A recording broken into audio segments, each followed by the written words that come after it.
بسم اللہ الرحمن الرحیم۔ قرطبہ کے مشرقی حصے میں ایک روز ہسپانیہ کا سابق حکمران یوسف بن عبد الرحمن اپنے دیوان خانے میں اکیلا اور اداس بیٹھا ہوا تھا۔ گردن اس کی جھکی ہوئی تھی، گہری سوچوں میں گم تھا۔ اس کی حالت سے لگتا تھا وہ تفکرات اور پریشانیوں کی دنیا میں کھو چکا ہو یا اپنی مرضی کرتے ہوئے کوئی اہم فیصلہ کرنے کے درپے ہو۔ اس کے دونوں بیٹے اس وقت قریب کے قصر میں یرغمال کی حیثیت سے زندگی بسر کر رہے تھے۔ اسی بنا پر یوسف بن عبد الرحمن تنہائی کے علاوہ اپنے آپ کو دنیا کا بے بس اور مجبور انسان خیال کر رہا تھا اور انہی سوچوں میں غرق تھا کہ اس کی رہائش کے دروازے پر کسی نے زوردار انداز میں دستک دی تھی۔ دستک سن کر یوسف بن عبد الرحمن چونکا تھا۔ جن خیالات میں وہ غرق تھا ان سے وہ نکلا اور دروازے کی طرف گیا۔ دروازہ جب اس نے کھولا تو اس نے دیکھا دروازے پر دو سوار گھوڑوں کی باگیں پکڑے کھڑے تھے۔ اس وقت سورج غروب ہو چکا تھا اور لوگ مغرب کی نماز ادا کرنے کے بعد اپنے اپنے گھروں کو لوٹ چکے تھے۔ یوسف بن عبد الرحمن تھوڑی دیر تک بڑے غور سے ان دونوں سواروں کی طرف دیکھتا رہا، پھر انہیں مخاطب کیا، عزیزو، میں نے تمہیں پہچانا نہیں، تم کون لوگ ہو؟ اور میں خیال کرتا ہوں اس سے پہلے تم لوگوں سے کبھی ملاقات نہیں ہوئی۔ اس پر ان میں سے ایک بول اٹھا، امیر، آپ کا کہنا درست ہے، ہم آپ کے پاس چند انتہائی اہم خبریں لے کر آئے ہیں، اس لیے کہ یوسف بن عبد الرحمن ایک طرف ہٹ گیا اور کہنے لگا، اگر تم میرے لیے کوئی اچھی خبر لے کر آئے ہو تو اس موضوع پر یہاں گفتگو کرنا مناسب نہیں، اندر آؤ۔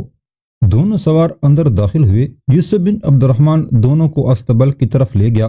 وہاں ان دونوں کے گھوڑوں کے چارے کا اہتمام کرنے کے بعد انہیں وہ دیوان خانے میں لایا، نشستوں پر بٹھایا، پھر انہیں مخاطب کیا، عزیزو، اب کہو تم کون ہو، کہاں سے آئے ہو، میرے لیے تمہارے پاس کیسا پیغام ہے؟ آنے والے میں سے ایک بول اٹھا، امیر، کیا آپ ابو صبا کو جانتے ہیں؟ یوسف بن عبد الرحمن نے کچھ سوچا، پھر کہنے لگا، ابو صبا سے تمہارا مطلب اشبیلیہ کا حاکم ہے؟ تو پھر وہ میرے عزیزوں میں سے ہے، میں اسے کیوں نہیں جانوں گا؟ آنے والا پھر بول اٹھا، امیر، ہم دونوں ابو صبا ہی کی طرف سے قاصد بن کر آپ کی طرف آئے ہیں، اس نے آپ کے نام اچھے خاصے پیغامات بھیجے ہیں۔ پہلی بات جو اس نے کہی ہے وہ یہ کہ آپ نے جو عبد الرحمن بن معاویہ کے ساتھ صلح جوئی کا راستہ اختیار کیا ہوا ہے یہ نامناسب ہے۔ اس کا کہنا ہے کہ جس وقت آپ ہسپانیہ کے حکمران تھے اور عبد الرحمن بن معاویہ ہسپانیہ میں داخل ہوا تھا، اسی وقت آپ کو چاہیے تھا کہ اسے نکال باہر کرتے، اسی وقت اس پر حملہ آور ہوتے اور جن سرزمینوں کی طرف سے وہ آیا تھا اسی طرف اسے بھگا دیتے، لیکن آپ نے ایسا نہیں کیا۔ ابو صبا کو یہ بھی گیلا اور شکوہ ہے کہ جب آپ عبد الرحمن بن معاویہ کے خلاف حرکت میں آئے تو آپ نے نہ کسی والی سے مشورہ کیا، نہ کسی اپنے جاننثار سے بات کی، صرف سمیل بن حاتم کو اپنے پاس رکھا، اور میں نے یہ بھی سنا ہے کہ آپ کسی کی بات میں نہیں مانتے رہے۔ ابو صبا کا یہ بھی کہنا ہے کہ آپ نے عبد الرحمن بن معاویہ کے کہنے پر جو قرطبہ میں قیام کر رکھا ہے یہ بھی آپ کے لیے نقصان دہ ثابت ہو سکتا ہے۔ کسی وقت آپ کی کوئی حرکت اسے ناگوار گزر سکتی ہے اور وہ آپ کی جان کے درپے ہو سکتا ہے۔ اس کے علاوہ آپ نے جو سب سے بڑی غلطی کی کہ اپنے دونوں بیٹوں کو یرغمال کے طور پر عبد الرحمن کے پاس رکھ دیا اور وہ قرطبہ کے قصر میں نظر بندی کی زندگی بسر کر رہے ہیں۔ اگر آپ یہ شرائط نہ مانتے اور آج وہ باہر ہوتے تو آپ کے لیے کام کرتے، لشکریوں کو جمع کرتے اور ان لشکریوں کی مدد سے عبد الرحمن بن معاویہ کو ہسپانیہ سے نکال باہر کیا جا سکتا تھا۔ وہ قاصد جب خاموش ہوا تب بڑی بے بسی کا اظہار کرتے ہوئے یوسف بن عبد الرحمن کہنے لگا، جو کچھ ابو صبا کہتا ہے اپنی جگہ وہ درست ہے، لیکن جو حالات میں اپنی آنکھوں سے دیکھتا تھا وہ مختلف تھے۔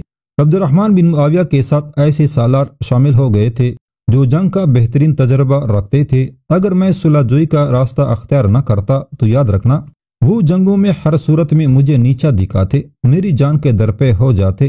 میں نے جو صلح جوئی کا راستہ اختیار کیا ہے اس کے نتیجے میں کم از کم میری جان تو بچی ہوئی ہے، میرے بیٹی بھی محل کے اندر محفوظ ہیں۔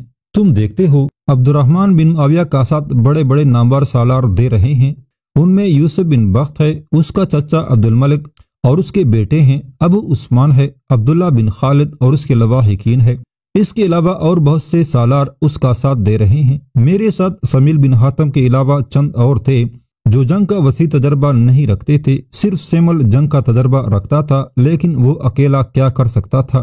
اس بنا پر مجھے صلح جوئی کا راستہ ہی اختیار کرنا پڑا۔ یہاں تک کہنے کے بعد یوسف بن عبد الرحمن رکا، پھر بات کو آگے بڑھاتا ہوا وہ کہہ رہا تھا، ابو صبا نے جو شکوے شکایت کیے ہیں میں انہیں تسلیم کرتا ہوں، ہو سکتا ہے میری سوچیں غلط ہوں، میں نے غلطی کی ہو، پر اب وہ کیا چاہتا ہے؟ اس بار آنے والوں میں سے دوسرا بول اٹھا، وہ چاہتا ہے کہ آپ فی الفور ماردہ شہر کی طرف چلے جائیں، وہاں بہت سے لوگ آپ کے گرد جمع ہو جائیں گے، خود ابو صبا بھی خفیہ طور پر آپ کی مدد کرے گا۔ فی الحال ابو صبا اپنے آپ کو ظاہر نہیں کرنا چاہتا، لیکن درپردہ رہ کر آپ کی مدد کرے گا، اور امید ہے کہ عبد الرحمن بن معاویہ کے مقابلے میں آپ کامیاب رہیں گے۔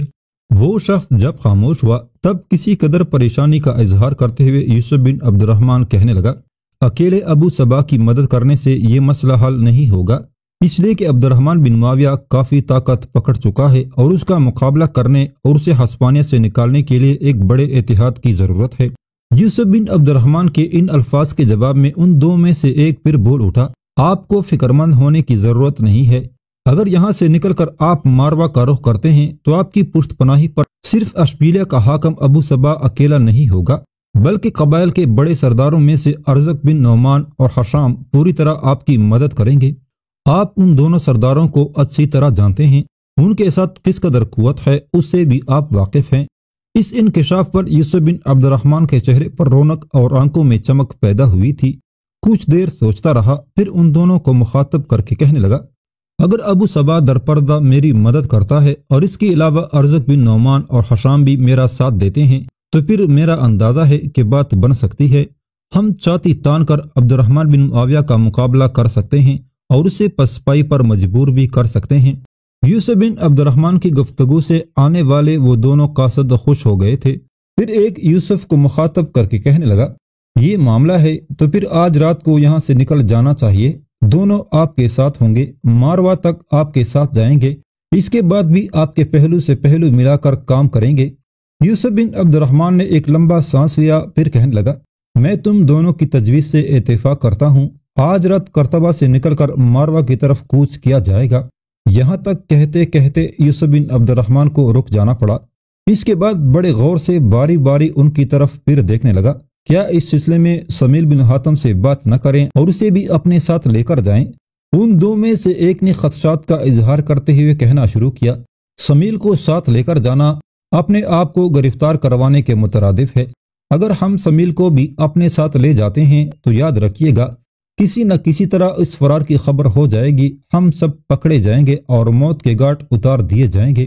ویسے بھی سمیل بن حاتم اب اتنی اہمیت نہیں رکھتا، اس کے ساتھ جو قبائل کا زور تھا وہ ٹوٹ چکا ہے، وہ اکیلا آپ کے لیے سودمند ثابت نہیں ہو سکتا، اور پھر ارزق بن نعمان اور حشام جیسے منجے ہوئے سالاروں کا آپ کو تعاون حاصل ہوگا، وہ آپ کے پشت پناہ ہوں گے، خفیہ طور پر ابو صبا بھی آپ کی مدد کرے گا، لہٰذا ایسے موقع پر سمیل بن حاتم کو اپنے ساتھ نہیں لیا جا سکتا۔ دانشمندی کا بھی یہی تقاضا ہے کہ اس فرار کی خبر کسی اور کو ہونے ہی نہ پائے، ورنہ ایک کان سے دوسرے کان تک یہ خبر عبد الرحمن تک پہنچے گی، اور آپ تو ایک طرف رہ گئے، ہم دونوں کا بھی یہاں سے جانا مشکل ہو جائے گا۔ یوسف بن عبد الرحمن مان گیا، کہنے لگا، تمہارا مشورہ درست ہے، سمیل بن حاتم کو نہیں لے کر جاتے، تم لوگ کچھ دیر بیٹھو، میں تم دونوں کے کھانے کا بندوبست کرتا ہوں۔ اس پر ایک فوراً بول اٹھا، آپ کو کھانے کا اہتمام کرنے کی ضرورت نہیں ہے، مغرب کی نماز سے پہلے ہم کرتبہ کی ایک سرائے میں کھانا کھانے کے بعد آپ کی طرف آئے ہیں، میرے خیال میں ہمیں اب یہاں سے نکل بھاگنا چاہیے، اس وقت شہر پناہ کے دروازے کھلے ہیں، اکا دکا سوار اگر نکلتا ہے تو کوئی روک رکاوٹ نہیں، پہلے ہم دونوں غربی دروازے سے نکلتے ہیں، ہمارے پیچھے پیچھے آپ پہ نکل جائیے گا، پھر اکٹھے ماروا کا رخ کریں گے۔ یوسف بن عبد الرحمن نے اس سے اتفاق کیا، پھر تینوں استبل میں گئے۔ پہلے یوسف بن عبد الرحمن کے گھوڑے پر زین ڈال دی گئی، اسے دہانا چڑھانے کے بعد دونوں گھوڑوں کو لے کر حویلی سے نکل گئے۔ ان کے جانے کے تھوڑی دیر بعد یوسف بن عبد الرحمن گھوڑے کی باک پکڑے حویلی سے باہر نکل کر گھوڑے پر سوار ہوا، آہستہ آہستہ اسے چلاتے ہوئے وہ شہر پناہ کے مغربی دروازے کی طرف گیا اور بغیر کسی روک رکاوٹ کے باہر نکل گیا۔ شہر سے 1 میل کے فاصلے پر وہ دونوں قاصد بھی یوسف بن عبد الرحمن سے مل گئے، پھر تینوں اپنے گھوڑوں کو دوڑاتے ہوئے ماروا کا رخ کر رہے تھے۔ یوسف بن عبد الرحمن کی فرار کی خبر جب عبد الرحمن بن معاویہ کو ہوئی تب تاخیر ہو چکی تھی، اس نے اپنے مسلح جوان اس کے پیچھے لگائے تاکہ وہ یوسف بن عبد الرحمن کو پکڑ کر لائے، لیکن انہیں ناکامی ہوئی اور ان دونوں قاصدوں کے ساتھ یوسف بن عبد الرحمن بھاگ جانے میں کامیاب ہو گیا تھا۔ اگلے روز عبد الرحمن بن معاویہ نے یوسف بن عبد الرحمن کے دست راست سمیل بن حاتم کو طلب کیا۔ سمیل بن حاتم جب عبد الرحمن کے سامنے گیا تو اسے اس نے بیٹھنے کے لیے کہا۔ سمیل بن حاتم جب بیٹھ گیا تب کچھ دیر تک عبد الرحمن اس کی طرف دیکھتا رہا، اس کے چہرے اس کی آنکھوں کے تاثرات کا جائزہ لیتا رہا، پھر ایک دم اس سے سوال کیا، یوسف بن عبد الرحمن کہاں ہے؟ سمیل بن حاتم جسے ابھی تک اس سارے واقعہ کا علم نہ تھا، چونکنے کے انداز میں عبد الرحمن بن معاویہ کی طرف دیکھنے لگا، پھر سر جھٹکا اور کہنے لگا، ابن معاویہ، میں کیا جانوں یوسف بن عبد الرحمن کہاں ہے؟ کیا تم نے اس پر حفاظت مقرر کیا تھا جو مجھ سے اس طرح کا سوال کر رہے ہو؟ سمیل بن حاتم کے اس روح کے جواب پر عبد الرحمن بن معاویہ غصہ کھا گیا تھا۔ اس نے ضبط کیا، دوبارہ پوچھا، تم جانتے ہوگے کہ وہ کہاں گیا ہے، اس لیے کہ تم اس کے دست راست ہو۔ سمیل نے پھر اسی لہجے میں جواب دینا شروع کیا، کہنے لگا، اول بات یہ کہ جب ہم دونوں نے تمہارے کہنے پر کرتبہ میں قیام کیا ہے، میری اس سے کبھی ملاقات نہیں ہوئی۔ اس سلسلے میں اگر کوئی یہ ثابت کرے کہ ملاقات ہوئی تو جو سزا میرے لیے تجویز کی جائے گی بخوشی قبول کروں گا۔ اب اگر وہ شخص کہیں چھپ گیا ہے اور اس سے متعلق مجھ سے سوال کیا جا رہا ہے تو یہ بے محل سوال ہے۔ جب میرا اس کے ساتھ اٹھنا بیٹھنا نہیں ہے تو پھر میں کیسے بتا سکتا ہوں کہ وہ کہاں ہے؟ اور اگر میرا اس سے میل جول ہوتا تو مجھے پتا ہوتا کہ وہ کہاں ہے، کیا وہ فرار ہو گیا ہے؟ اس پر برہمی کا اظہار کرتے ہوئے عبد الرحمن بن معاویہ کہنے لگا، وہ کرتبہ سے بھاگ کر کہیں چلا گیا ہے، کیا تم بتا سکتے ہو وہ کہاں گیا ہے؟ سمیل بن حاتم کے چہرے پر مسکراہٹ نمودار ہوئی، کہنے لگا، ابن معاویہ، اگر مجھے پتا ہوتا کہ اس نے بھاگنا ہے تو میں بھی اس کے ساتھ بھاگ کر کرتبہ سے چلا جاتا۔ مجھے یہاں کرتبہ میں تمہاری نگرانی میں زندگی بسر کرنے کی کیا ضرورت پڑی تھی؟ اس کے بعد عبد الرحمن بن معاویہ نے سمیل بن حاتم کو بہت قریدنے کی کوشش کی، اس سے یوسف بن عبد الرحمن کے فرار سے متعلق کچھ جاننا چاہا، لیکن جب اسے ناکامی ہوئی، سمیل بن حاتم کچھ نہ بتا سکا، تب عبد الرحمن نے سمیل بن حاتم کو زندان میں ڈال دیا۔ اس وقت یوسف بن عبد الرحمن کے دونوں بیٹے کرتبہ کے قصر میں یرغمالیوں کی حیثیت سے زندگی گزار رہے تھے۔